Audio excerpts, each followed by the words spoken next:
Hello. Okay, I've been wanting to do this video for a while. If you're new here, my name is Lydia Foxglove, and I have been a professional fantasy novelist in some form or another since 2009. I started out in traditional publishing and I moved into indie publishing, and I've been doing a series of videos where I critique my viewers' first pages. There's a few common issues I keep seeing in many submissions, and it's always a hard one to explain because some of them just need, some very basic writing advice. But then you have the more intermediate submissions where there's nothing really wrong. There's just also nothing that stands out. And I think of this as like the slog phase of learning to write, where you've read all the basic writing advice, you've been probably writing for a while, and you've gotten all the basics down. If you're in this situation and you send your story out to agents, for example, this is where you'll keep getting rejections, or you might get a few requests for more, and then you'll get a rejection that's just like, I didn't quite connect with it. I would like to see more voice. There was something about it that just felt like it needed a little more this. It's really frustrating because it can also be harder to find like a critique partner who can help you pinpoint what's wrong. At this point, you can't ask just anyone because you're beyond that phase. You're probably getting some critique partners saying, this was great, or people giving you like 5 different suggestions for how to fix something, and they're all different because no one can quite figure out what's missing. And really what's missing is just something special, the spark, the pizzazz, that thing that makes you a published writer, or ideally a beloved writer that people are reading for 100 years, or at least 100,000 people are reading for the next 5 years. Whatever your dream, I wanted to go over the first pages of some popular and classic books and try to see if they give me an idea of what it looks like when you nail the first page. So I asked on YouTube, what books would you like me to look at? Funny enough, the most popular suggestions had a theme. They were The Haunting of Hill House, The Hunger Games, Howl's Moving Castle, and The Handmaid's Tale. So the H's have it. The H is a nice letter. Isn't it nice and simple? And those are the books we're going to look at this time. And I happen to have copies of Howl's Moving Castle and The Haunting of Hill House. I don't have The Hunger Games or The Handmaid's Tale, but I have read both of them. Haunting of Hill House is the only one that I haven't read yet, although it is like very near the top of my TBR pile. And I already talked about this book a little bit in another video. But thanks to the magic of Amazon, Google Books, and so on, I can pull up samples of those books. I'm just not going to know exactly where the first page ends, but I might be a little arbitrary about that anyway, because that can also just depend on the formatting of an edition. So let's start with Howl's Moving Castle. I haven't read this book since I was like 12 or something, so even though I have read it, I don't remember it very well. So I'm just going to read, I'm going to read the first page has a paragraph that ends on the second page. So I'm going to read from there, and then I'm going to give you my thoughts on what is happening here. Chapter 1, in which Sophie talks to hats. In the land of Ingery, where such things as 7-league boots and cloaks of invisibility really exist, it is quite a misfortune to be born the eldest of 3. Everyone knows you are the one who will fail first and worst if the 3 of you set out to seek your fortunes. Sophie Hatter was the eldest of 3 sisters. She was not even the child of a poor woodcutter, which might have given her some chance of success. Her parents were well-to-do and kept a ladies' hat shop in the prosperous town of Market Chipping. True, her own mother died when Sophie was 2 years old, and her sister Letty was 1 year old, and their father married his youngest shop assistant, a pretty blonde girl called Fanny. Fanny shortly gave birth to the third sister, Martha. This ought to have made Sophie and Letty into ugly sisters, but in fact all 3 girls grew up very pretty indeed, though Letty was the one everyone said was the most beautiful.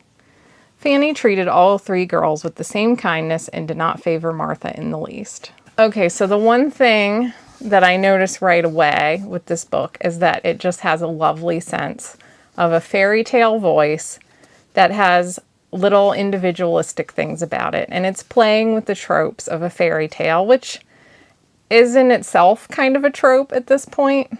This book was published in 1986, so I don't think it was quite as common as it is now to sort of poke at the tropes of fairy tales, but it certainly holds up. The first sentence does already so much to establish what the story is going to be. A land where such things as 7-league boots and cloaks of invisibility really exist is a wonderful way of saying this is a fairy tale world and it has magic that operates along fairy tale rules. But it's sort of showing you rather than telling you by just describing a couple of distinctive things that make you think fairy tale. And it opens up with something that makes you want to read on immediately. It is quite a misfortune to be born the eldest of 3. So you don't know what Sophie Hatter's misfortune is exactly, but you know that she has some.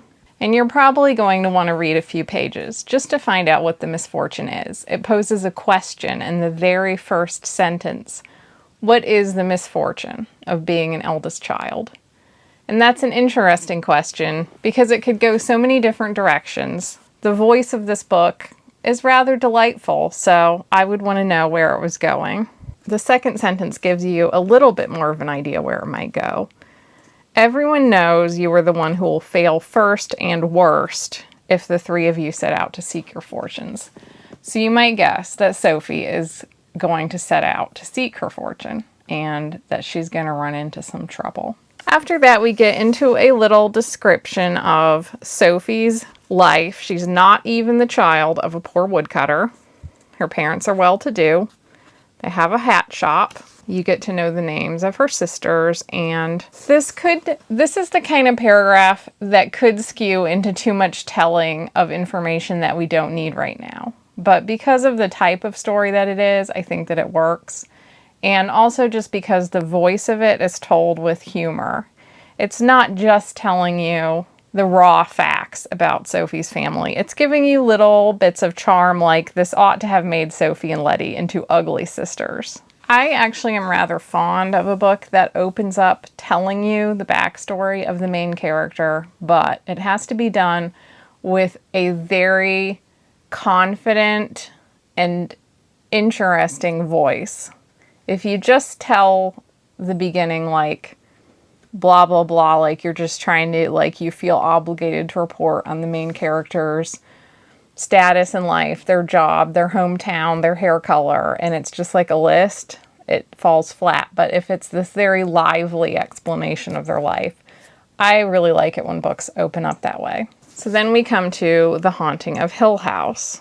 I talked a little bit about the opening of the second chapter of this book in another video, but this time I will do the actual proper opening. I'm going to read through the second paragraph, which will take me to the top of the second page.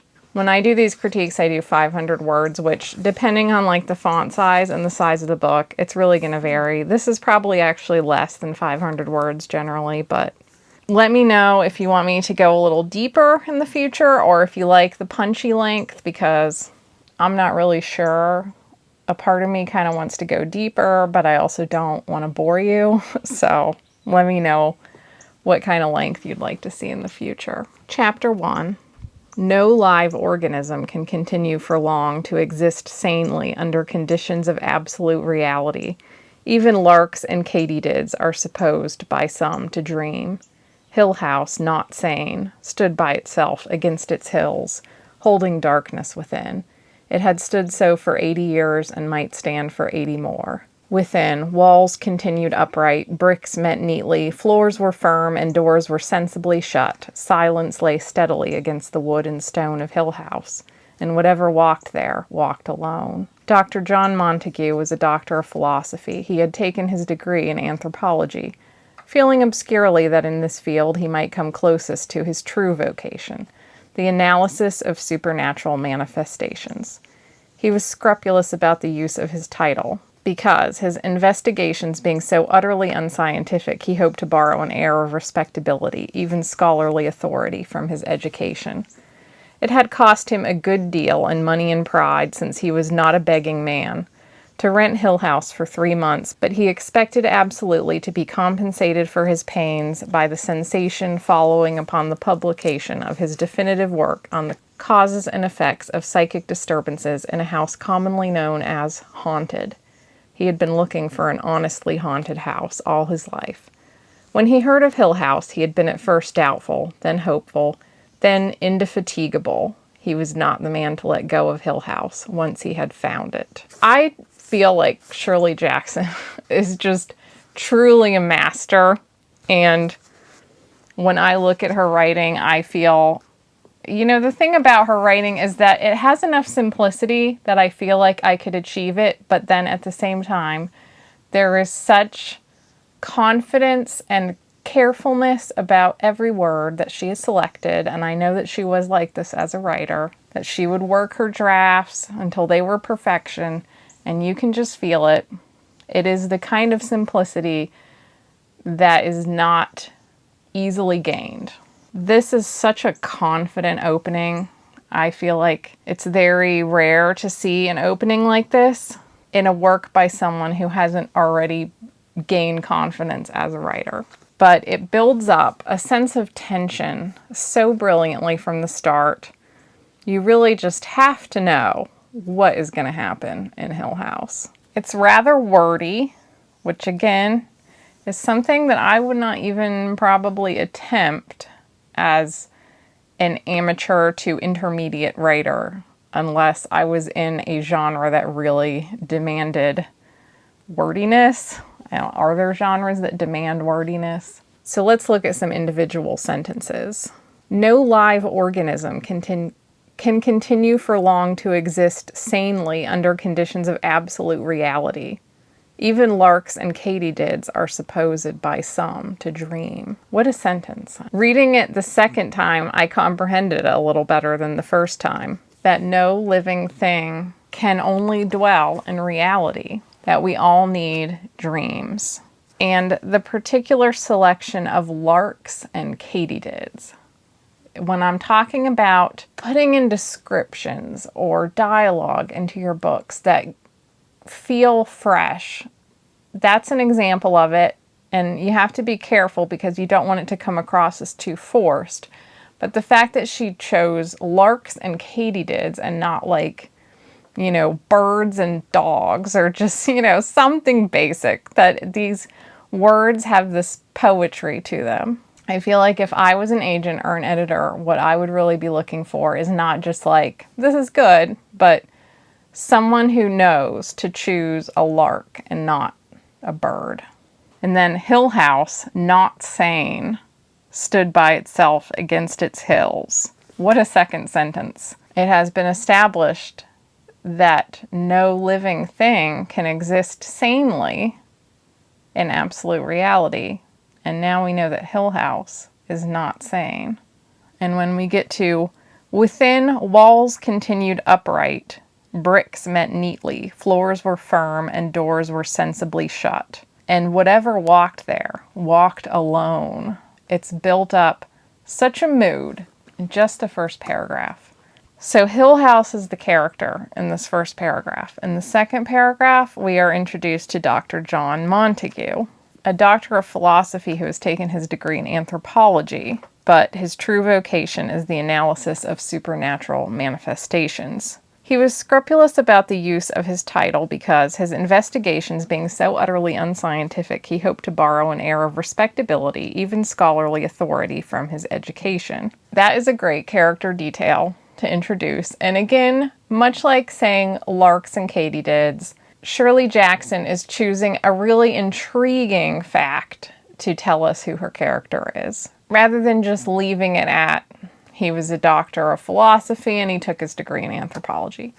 She's giving us some very particular thing about him, but it tells us a lot about the tensions inherent in his character and where his goals and desires lay. A lot of what makes for a good character, a character that makes you want to turn the pages, is giving us a sense of their wants, their needs, their goals, their desires. If you just read those words out of a writing book, you might just have the want and need be something really simple. I'm an orphan child and my little sister is sick. But if you can give them something really interesting to want or need, and also describe it in a way that makes us interested in it, that is really masterful. Okay, so let's pull up the beginning of the Hunger Games. And since this is like the Kindle preview, I don't know exactly where the page ends, but I'm just going to read a few paragraphs and stop it at a logical point. So Howl's Moving Castle was written in 1986. Haunting of Hill House was written in 1959. And I think the lessons learned from those are still very valid today. But this is giving us more of like what we would think of as like a modern commercial voice. First person, present tense. If you've read The Hunger Games, you know that this moves at a very brisk pace. And it had a lot of kind of, copycat. It kind of started its own little genre for a while. When I wake up, the other side of the bed is cold. My fingers stretch out, seeking Prim's warmth, but finding only the rough canvas cover of the mattress. She must have had bad dreams and climbed in with our mother. Of course she did. This is the day of the reaping. I prop myself up on one elbow. There's enough light in the bedroom to see them. My little sister Prim, curled up on her side, cocooned in my mother's body, their cheeks pressed together. In sleep, my mother looks younger, still worn but not so beaten down. Prim's face is as fresh as a raindrop, as lovely as the primrose for which she was named. My mother was very beautiful once, too, or so they tell me. Sitting at Prim's knees, guarding her, is the world's ugliest cat. Mashed-in nose, half of one ear missing, eyes the color of rotting squash. Prim named him Buttercup, insisting that his muddy yellow coat matched the bright flower. He hates me, or at least distrusts me. Even though it was years ago, I think he still remembers how I tried to drown him in a bucket when Prim brought him home. Scrawny kitten, belly swollen with worms, crawling with fleas. The last thing I needed was another mouth to feed. But Prim begged so hard, cried even, I had to let him stay. It turned out okay. My mother got rid of the vermin, and he's a born mouser. Even catches the occasional rat. Sometimes when I clean a kill, I feed Buttercup the entrails. He has stopped hissing at me. Entrails, no hissing. This is the closest we will ever come to love. So I really feel like this chapter is about introducing Katniss and Prim, because this relationship is so central to the book. And we're getting two things out of this first page. One is that our main character is not the cuddliest type. She's the kind of person that sees a damaged cat and is like, let's drown it. I can't feed this thing. This is a person who is focused on survival. But you can also feel the love that she has for her sister Prim, who seems more tender, and without being told, you get the sense that while the main character is hard and focused on survival, that her little sister is softer and has probably been protected by all of the hard work driven by love that the main character has put in to keep her safe. Now, we're not told this. It's just something that you get a sense of by the way that we see Prim through her eyes. She props herself up on one elbow and looks at Prim, and Prim is cocooned in my mother's body, fresh as a raindrop, lovely as the primrose for which she was named. And just by using soft and tender language, we feel the soft and tender relationship between Katniss and Prim. Then we move on to describing their dynamic via this cat. So this is a good example of when you hear show, don't tell. This is all show. We are not being told anything about their relationship, but you're immediately getting the sense of it. There is only one hint of the tension of this book, but it does come right in the first paragraph that Prim has had bad dreams. Of course she did. This is the day of the reaping. Suzanne Collins has dropped in this one thing. The reaping does not sound like a good thing, but then she leaves us to kind of wonder, exactly what that is. I mean, we're going to have the back copy of the book, so we're going to kind of know. But even if you didn't know, a question was planted right away so that you're like, uh-oh, what's that? And now we have the opening of The Handmaid's Tale. We slept in what had once been the gymnasium. The floor was of varnished wood with stripes and circles painted on it for the games that were formerly played there. The hoops for the basketball nets were still in place, though the nets were gone. A balcony ran around the room for the spectators, and I thought I could smell, faintly like an after-image, the pungent scent of sweat, shot through with the sweet taint of chewing gum and perfume from the watching girls, felt skirted as I knew from pictures, later in miniskirts, then pants, then in one earring, spiky green streaked hair. Dances would have been held there.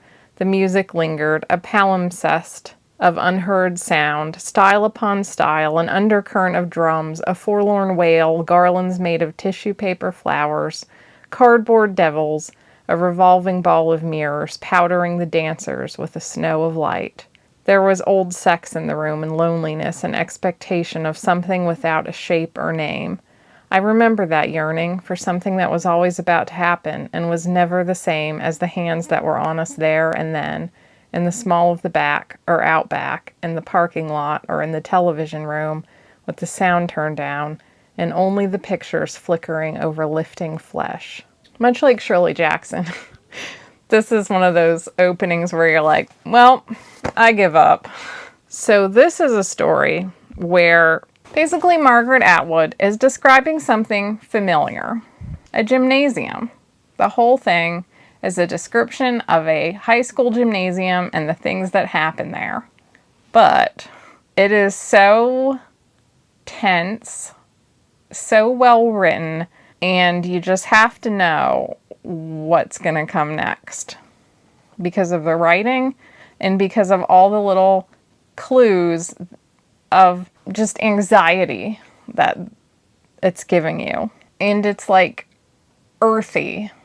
It's almost a hint of the invasive earthiness of the concept of The Handmaid's Tale. This opening sentence, we slept in what had once been the gymnasium. It's describing a gymnasium, but it's all past tense, so it's giving you the question, what happened? This entire world, this entire picture is being painted for us, but it is the past. It is like looking through a photo album of things that we no longer have. And describing this building that is no longer being used for its intended purpose is giving you that melancholy of seeing an abandoned building that is no longer used for what it was intended for. And you can just feel a ghostliness there, even if it's not actually haunted. It's giving you that vibe for the games that were formerly played there. The hoops for the basketball nets were still in place, though the nets were gone. It's like those basketball hoops are ghosts. Then you have all this vivid description of what happened in gymnasiums. And the word choice, again, it has this earthiness. It's vivid. It's specific. Pungent scent of sweat. The sweet taint of chewing gum and perfume. A forlorn wail. Like, why is that particular image even there? And a revolving ball of mirrors powdering the dancers with a snow of light is just a lovely image. And it goes right into, there was old sex in the room and loneliness, which again is just, it's setting up a vibe that does not feel like it's leading you into it is not going to be a cozy romance. And I remember that yearning for something that was always about to happen and was never the same as the hands that were on us there and then, in the small of the back or out back in the parking lot, or in the television room with the sound turned down and only the pictures flickering over lifting flesh. One thing that I just notice when you're reading like the work of literary masters is that they will have sentences that just say a lot about, you know, universal human feelings that you may have never considered before. Like when you were in a gymnasium and like being in a high school gymnasium with all of the energy that goes on there, all of the teenage possibility and hormones and turmoil and excitement that would go on in a gymnasium. And trying to describe that yearning for something that was always about to happen, and then the reality of life not really living up to that yearning. It's a relatable feeling in so many ways. Not like I didn't even go to high school, so, but I know that feeling. Like we've all felt it at some point. And that is something that you almost never see in someone who's a beginning writer. And a lot of, just looking over these 4 selections, you can see that they all are coming from a different genre and they all fit the genre that they are. They're all good in a very different way. The charm and the humor and the delightfulness of Howl's Moving Castle obviously is what fits that book. And if you want to write a book like Howl's Moving Castle, you don't need to be thinking about writing like The Handmaid's Tale, and vice versa. But what they all share is that they have some very distinct language and some very smart ways of leading you on to want to read more. As readers, we are all craving different things, and we're craving different things at different times in our lives and different days of our lives, but all of these books satisfy different itches in me as a reader. And I think ultimately what makes you a writer that people keep coming back to is satisfying some kind of craving in a reader. And what we really crave, sometimes it's just a good story, plainly told. A couple of you asked me to do something like the Da Vinci Code or James Patterson, something very commercial. And I probably will do one of those in the next video because I think that is a good idea. They have their own things that they satisfy, and no book is going to please everybody. But when I look back at these 4 selections, I feel like Howl's Moving Castle has this sense of humor, of like playing with this fairy tale world. I want to know what is going to happen to Sophie when she tries to seek her fortune, and I can tell that it's going to be like a fun time. Haunting of Hill House, just Halloween book all the way. It's giving me that gothic, like gorgeous language that I'm just going to be like beautifully unsettled while reading it. The Hunger Games, it's giving me that feeling that I'm being presented with a character that has a lot of trouble in her life, and it's going to be a ride seeing what is the reaping, and it's going to be like a fast-paced book where we're really following along with the main character. Probably has a lot of emotions, and a lot of those like young adult type emotions that are just like really teenage. And then Handmaid's Tale is just a very like carefully seated, unsettling, deep thoughts kind of book. So when you are writing, you do want to think about like, what kind of reader desire do you want to fulfill? What kind of mood do you want people to take away from it? And then when you have that in your mind, try to, go for it and sink as deep into that mood and your voice within that mood as you can. So I think that's all that I have to say about these 4 selections and about first pages in general for today. I do plan to keep doing first page videos, probably alternating between ones when I critique your submissions and when I talk about famous and classic books, so that I can kind of bounce back and forth between critiquing more beginner to intermediate pieces versus like people who are way better than I am. And if you would like to get a critique from me, I offer that as a tier on my Patreon. It is the Dragon tier. For a 500-word critique of your first page, you get a private video that is not on the YouTube channel, where I will go through your first page in as much depth as I can possibly think of. And if you just want more from me in general, please do subscribe to either my Substack or my Patreon. Same content on both. And there is a free tier, or a $5 tier gets you access to my Discord, bonus monthly video, dedicated monthly chat, and other bonuses. Thank you so much for being here. I would love to know if you had any thoughts about any of these first pages, and also what books would you like me to do for the next video? I already have a few suggestions, but I would always love to have more, especially because then like the more I ask this, the more I get a feeling for what you guys really want to see. And if you're new here, please hit that subscribe button. I talk about writing craft and just the creative life in general, both the practical and emotional side of it, and sometimes just nerdy stuff. Thank you so much for being here, and I will see you next time. Bye!